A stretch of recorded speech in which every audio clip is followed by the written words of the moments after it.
Pedestrians at Kansas State University say campus construction has slowed down their commute. And storms flooded campus last Monday. All that coming up on Channel 8 News. But first, let's take a look outside at the changing weather with our weather woman, Katie Johnston. Katie, what do you have for us? As you can see, those April showers have definitely brought in some Mayflowers, and there's also a little bit of wind in the sky right now. We have all that and more coming up on my 5-day forecast. It's Channel 8 News, KKSU LP. From Manhattan and Riley County. From Kansas State University. This is Channel 8 News. Welcome to Channel 8 News. I'm Megan Miller. And I'm Ryan Manry. Riley County Police responded to the sound of gunshots in Aggieville on May 3rd. Reporter Katie Johnston has more on the story. Thanks, Megan. At 1:20 a.m., chaos erupted in Aggieville.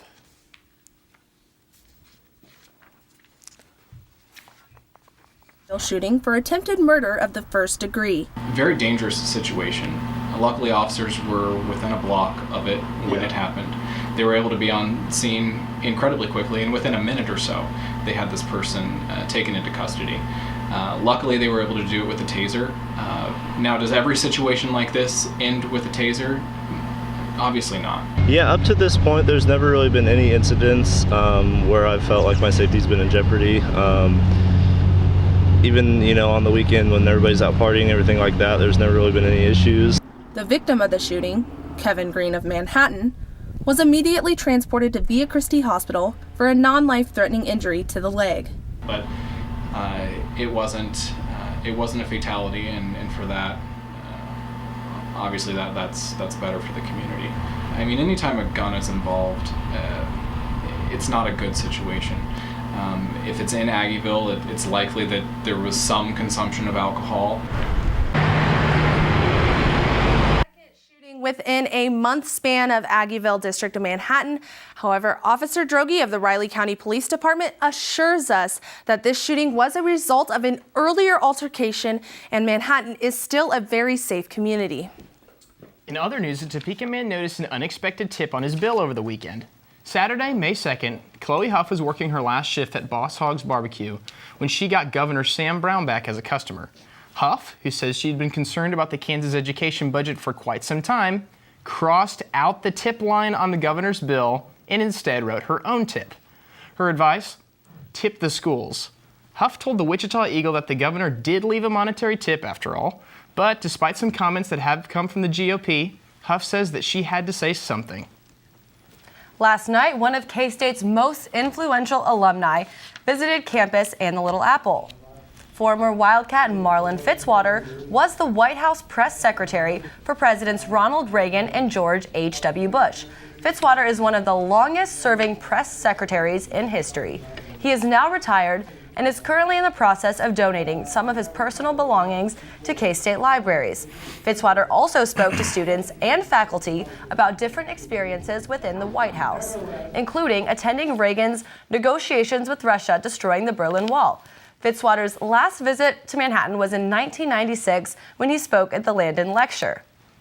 K-State 2025 is a university strategic plan to organize and recognize K-State as a top 50 research public university. K-State is currently undergoing many changes and updates to complete that plan, many which involve construction on campus. Reporter Natalie Otto talked to students to see how the construction was affecting them. Thanks, Ryan and Megan. Several parts of the K-State campus are being renovated as part of K-State 2025, but the current construction on campus has created a few minor speed bumps for students trying to get to class. If you're walking on campus, you might have to change your route. An easy walk from point A to point B, that's the ultimate goal.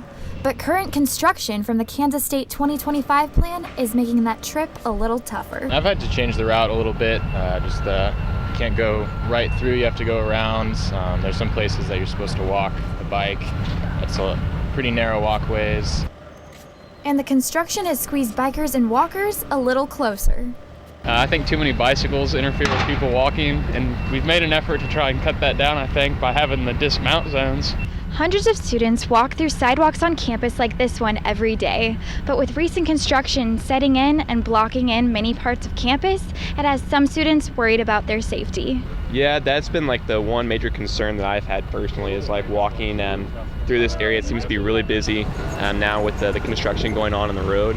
And so we see like a lot of people on longboards and bikes that would be like divided into like other roads and other pathways, but are now kind of congested into this one way. And sometimes you have to weave around them or just kind of watch out. With headaches of upcoming finals setting in, students are hoping the headaches from construction will end soon. Current road construction is expected to be finished by next fall, but several construction projects are still underway for the future. Thanks, Natalie. Hopefully everybody can stay safe and get to their finals on time. A local couple has taken their spring gardening to the next level. That's next on Channel 8 News. Stay tuned. Jordan. I'm Michael. I'm Maureen. Meg. And we're four of the members of On the Spot Improv Club. We do everything improvised. Completely live. We're so good at group thing. We all just say a word and everyone will know what I'm thinking. Hannah Brownie. If you change your word, then we don't know what you're talking about. Improvise. Okay. One more time. Ribbon. I don't understand how am I supposed to know what you guys are gonna think? The Sunset Zoo's website is full of information on news, upcoming events, how to get involved, and much more. You can also stay up to date with the zoo by following along on social media sites like Twitter, Pinterest, and Facebook for even more content and become a part of the Sunset community. So get online and check out sunsetzoo.com today. Non-traditional students are an important piece of K-State heritage. Some of these students are veterans returning back to civilian population after serving in our armed forces. This can be a troubling time for these veterans. Trying to adjust back to civilian life can be a hard obstacle to overcome. The Veterans Center at K-State helps these students with this transition. Through counseling and other means, these veterans can find the help they need for this transition at the K-State Veterans Center. The center is located on the ground floor of the Student Union just inside Salsaritas. Thanks for watching Channel 8 News. I'm Megan Miller. And I'm Ryan Manring. On April 25th, a 7.8 magnitude earthquake struck Nepal in the city of Kathmandu. Since then, the K-State Nepalese Student Association has raised funds to send back home, but the country is still recovering from the earthquake. Channel 8 News reporter Anthony Williams is live with Kathmandu resident Sudip Giri, who was in the city at the time of the earthquake, to tell us what's been going on in the city. Because Sudip does not have internet access, he is joining us by phone. Anthony? I'm here with Sudip Giri, who was in Kathmandu when the earthquake struck. Sudip, what was the earthquake like? Yeah, it was devastating, Andrew. We were at the third floor of our house. Me along with my sister were getting ready for an outing as it was a public holiday, Saturday. It suddenly started to shake. It was a violent one, and we realized it's an earthquake. We got under the door closer, thinking that we can be safe there, but things started to fall. Sounds of cracking glasses all around, and dust started falling through the corner of our house. So it was breathtaking. It was a nightmare for me, and I get goosebumps even remembering it that moment. Okay, and what are the recovery and rebuilding efforts like right now? Yeah, first we have to mental recovery, and we are getting through that, recovering from that disaster, and all the country is in the pain. Many people lost their life. Many our monuments for which our Nepal was known for, they got broken down. Many people got houseless. So it's going on. Okay. Well, thank you, Sudip, for speaking with us. That's all the time we have for today. We're going to send it back into the studio with Katie and Ryan, or Megan and Ryan, excuse me. Thank you, Anthony. We wish Sudip and his family the best as they recover. Absolutely. An up-and-coming business is creating a buzz in Manhattan. But it's starting as a ground-up operation. It's all about family and farming. Channel 8 News reporter Amy Pond has the story. Thanks, Megan. Liquid Art Winery and Estate hosted a planting party recently, and the community came out to help. Everybody's like, really? Friends, family, and even a few paws were out planting. It's a great opportunity for us as horticulture students to kind of experience the process of planting everything and then come back and help harvest and all that stuff. So it's really awesome. But this wasn't an ordinary garden. So we are planting 10 acres of grapevines, and we'll be one of the largest vineyards in Kansas. Digging trenches, planting vines, the volunteers began the prep work. Putting the vines in the ground, then we're putting the blue grow tubes around the vines, which is basically like a mini greenhouse. It amplifies the blue light spectrum and helps the vine grow about twice as much in its first year, protects it from the elements, and gets us grapes faster so we can make wine faster. Liquid Art Winery and Estate owner David Tegmeyer has been making wine since he was 16 years old. I just did it as an experiment. Everybody told me the grapes wouldn't grow around here, so I had to prove them wrong and planted a couple acres over the years in high school and started making wine. His family believes in him now. We are impressed. The boy has massive potential. Liquid Art Winery and Estate will be able to host events in their new building. About where we're at right here is going to be the tasting room, and the event center, large enough to hold about 400 people, is going to be off this direction, and the winery back over here. So it will be a place for the community to come out, enjoy the vineyard, and help the economy as well. I just hope that everybody enjoys the day and comes out to visit the winery when we're open this fall. Tegmeyer says that if all goes well, they'll be breaking ground on their building in a couple weeks and will be open for business by September. Back to you, Megan and Ryan. Thanks, Amy. A group of Kansas State journalism students completed a research project this semester that resulted in a unique opportunity.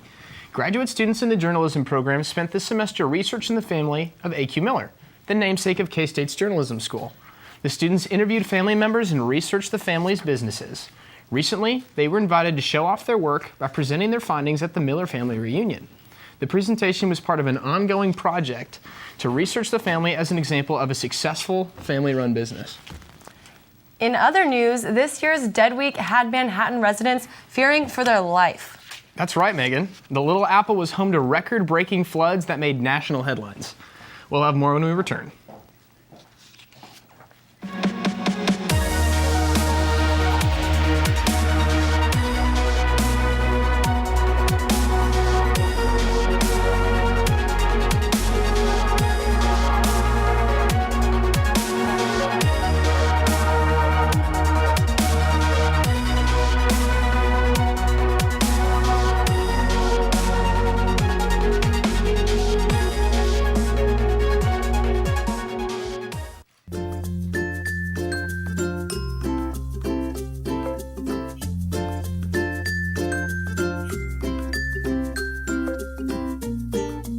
The benefits for volunteering for the younger kids, for the middle school kids especially, I think it's really just fun and it's experience with animals that you don't get all the time.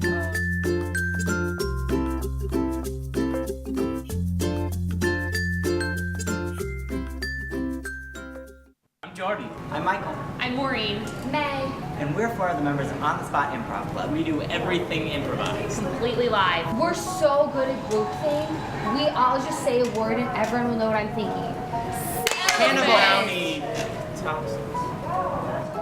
If you change your word, then we don't know what you're talking about. Improvise. Okay. One more time. Ribbon. I don't understand how am I supposed to know what you guys are going to think? Welcome back to Channel 8 News. I'm Megan Miller. And I'm Ryan Manring. Thunderstorms drenched Manhattan Monday night. The National Weather Service issued flash flood warnings from 5 p.m. to 11 p.m. Some areas got 3 to 6 inches of rainfall, closing parts of North Manhattan Avenue. Kansas State University Police also declared parts of campus impassable. The thunderstorms created unsafe driving conditions, but some people used other forms of transportation, like floaty devices. While people were advised to stay off the streets altogether, it sure looks like they had a fun study break. It was crazy. I even had to move my car so my engine wouldn't flood. Weather woman Katie Johnston is here to tell us if we can expect more rain. Katie?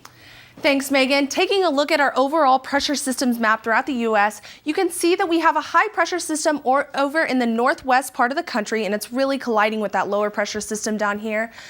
We also have a lot of scattered thunderstorms, a lot of overcast throughout the Midwest. I have more of that coming up on my 5-day forecast. Moving on to the national temperature map. As you can see, the northwest and really the entire west part of the country, we have 62 up in Washington, and then we also have 65 right around the San Francisco area, 66 down in LA. Looking over at the east side of the country, we have 85 degrees in Nashville. Even with that rainy May weather, we still really have warm temperatures pretty much throughout the entire nation. Now let's go ahead and take a look at Kansas. Like I said earlier, we are experiencing a lot of shifting weather throughout the state. As you can see, Kansas is almost entirely overcast with several scattered thunderstorms and rain throughout the state. Mostly 70s though. We have 77 up in Colby, 82 down in Dodge. We also have 75 over here in Salina as well as in Kansas City. Down in Wichita, we do have 77 with a little bit of thunderstorms. Now let's take a peek at what the end of this week looks like for Manhattan in my 5-day weather forecast. Today, even with a little bit of heavy wind that we will be experiencing throughout the afternoon, we have a high of 75 and a low of 66. Now, if you take a look at Thursday through Saturday, we really have pretty much the same weather conditions. We're going to see more of that storm and rain, sort of muggy May weather, and we're going to have pretty much the same temperature throughout those 3 days, up until Sunday, where we will have 77 degrees on Sunday and a little bit of sun as well. Back to you guys. Thanks, Katie. I'll be sure to have my rain boots ready. Next time you go to the ATM to get some cash, you may want to double check those bills. That's right, Megan. Recently, some businesses got an unfortunate surprise when they took their money to the bank. Let's take a look and see exactly what they found out.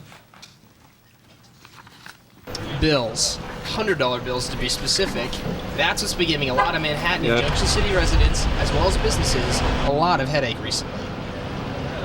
According to Riley County Police Department, a significant number of counterfeit $100 bills have been in circulation in Riley County area and have passed through the registers of Pizza Hut, Little Caesars, Baskin-Robbins, and Dollar Tree.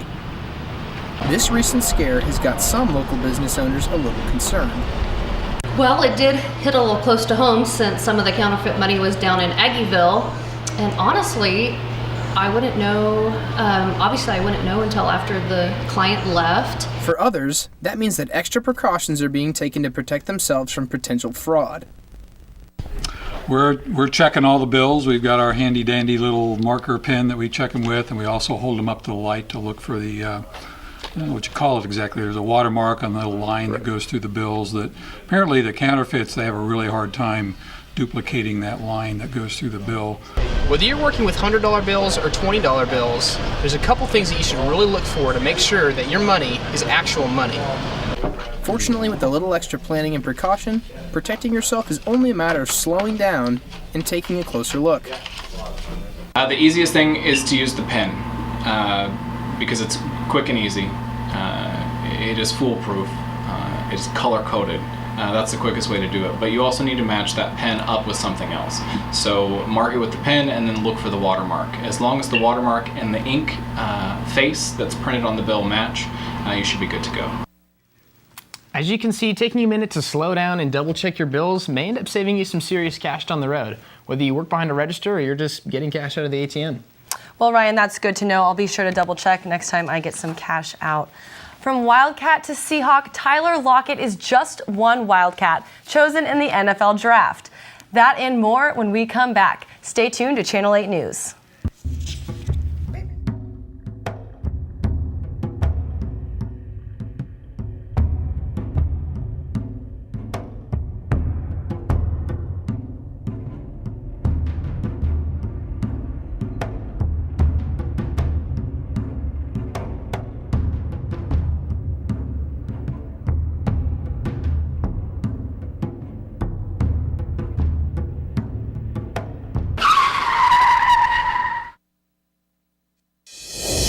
Hey animal lovers, if you haven't heard, The Sunset Zoo's website is full of information on news, upcoming events, how to get involved, and much more.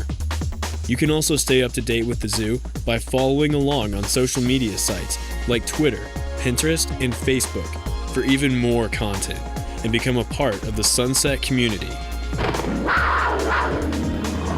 So get online and check out sunsetzoo.com today. Non-traditional students are an important piece of K-State heritage. Some of these students are veterans returning back to civilian population after serving in our armed forces. This can be a troubling time for these veterans. Trying to adjust back to civilian life can be a hard obstacle to overcome. The Veterans Center at K-State helps these students with this transition.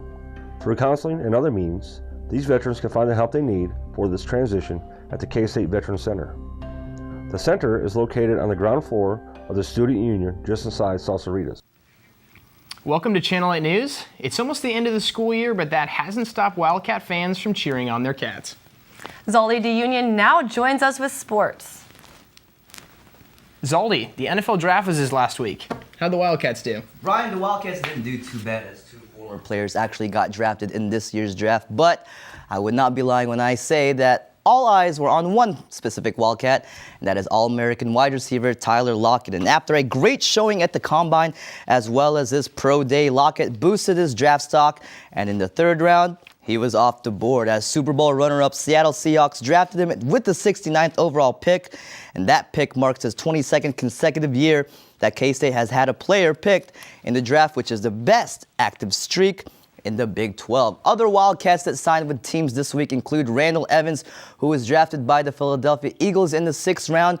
Ryan Mueller and Jake Waters also inked contracts this week. And lastly, BJ Finney signed with the Pittsburgh Steelers. And that was a great story as he announced that to his family through video. And that video has gone viral. So it's great to see these Wildcats getting chances to play in the NFL.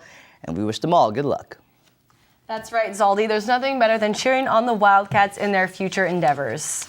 That's right. Yeah, I'm really excited to see where some of these guys are going to be going the next couple of years. It's crazy to see where guys go from where they're at in college to where they go professionally. Absolutely, absolutely. But after the break, we have a very important message from one of K-State's most prominent figures. Stay tuned. If you ever wanted to be on radio, you can by signing up to join the Wildcat 91.9. The station is open to all students, no matter what your major is. The best part, you can get experience right away as well as no sign-up fees. You can be a DJ for the alternative and hip-hop and rap rotation. Or report for news and sports. Wildcat 91.9, KSDB, Manhattan.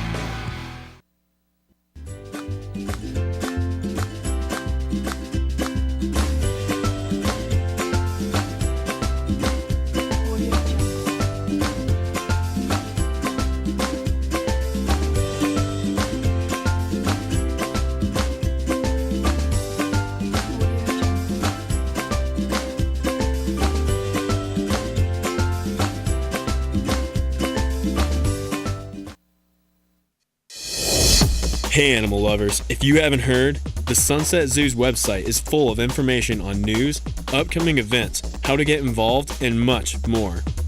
You can also stay up to date with the zoo by following along on social media sites like Twitter, Pinterest, and Facebook for even more content and become a part of the Sunset community. So get online and check out sunsetzoo.com today. We've had a great semester here at Channel 8 News. That's right, we absolutely have. We've learned so much, and we've had a lot of fun covering the local news. But now we'd like to take a minute to thank the man who's been there for us since the beginning. Reporter Zaldi DeUnion is here to help us give a special message to a Wildcat who is very, very dear to our hearts. Ryan, here at K-State, we like to emphasize family, and for us here at Channel 8 News, it's nothing different. So we would like to pay tribute to the father of this wonderful family. Comes in at 5'5" and less than 150 pounds. But to his students, his impact is a lot bigger. He'll talk to you about anything and everything. He does so much for us, and I just really appreciate it. He's probably the best professor I've ever had at K-State. He hails from Columbus, Ohio, where he comes back to his wife and children every weekend. But little does he know, that he's added more to his family here at K-State. He's really the definition of what it means to have a K-State family. I know a lot of people don't understand that, but he's truly a professor that embodies the K-State family. Thank you so much, Steve. I actually wasn't sure I wanted to stay in journalism, and Steve changed all of that for me. And I'm gonna start crying, but I'm coming out with a job, and I started right after I graduate, and I just can't say enough how much I can credit Steve for that. The thing about Steve is he truly cares, and that really means a lot when it comes to teachers, because some just do it to get over their class, but he honestly cares. He'll go the extra mile for you, and it really means a lot that there's a teacher like that for me. Steve's honestly got to be one of the most genuine and helpful professors I've ever had in America or Australia. He truly does care and is so helpful. You can contact him at any time, and he's always there to help you out. I just wanted to thank you for being there for us, the students, and not just being here for the school. You have truly impacted us in more ways than we can sit here and say, from helping us land our first jobs to helping us, edit packages and become better storytellers. A big thank you to Steve for all the work that you do, helping our students to be successful, keeping the class and the experience in the studio fun, and everything you do representing K-State. So from all of us here at Channel 8, Steve, you are one of a kind, and we thank you for all that you do.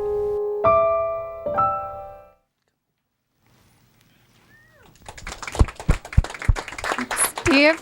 Now, for those who don't know, Steve has is been, there anything that you would like to came say off in 30 response? years. It's about the kids. It's about the students. And actually, my job's really easy because, all I do is just talk and they just take it, and I don't have to stand out in the cold. They do now. And then I have to go pay for the pizza here in just a moment. But other than that, it's been a blast. The kids make this young again. So thank you. Back to you, Megan and Ryan. Thank you so much, Steve, and thank you, Zaldi, for putting that together. That really does kind of sum up this semester. I know it's kind of an emotional day for me. It's my last day on Channel 8 News, and this really has helped me with my future. It's probably the best experience I've had in college so far, and I'm sure you feel the same, Ryan. Absolutely, yeah. I mean, Steve has been one of the most influential professors I've ever had. I've taken 2 classes with him so far, and I'm going to have another one, and I can't thank him enough as well. I've learned so much through taking all this and getting to work with the news here. So I've learned a lot from everybody and learned a heck of a lot from Steve. So learned so much from Steve. We've had a great TA here, Tom Halak as well, and our peers. I couldn't have done anything without the Channel 8 News team, and this will be something I remember forever. Absolutely. Well, that's all that we've got for you guys today from Channel 8 News. Thank you so much, and have a great day.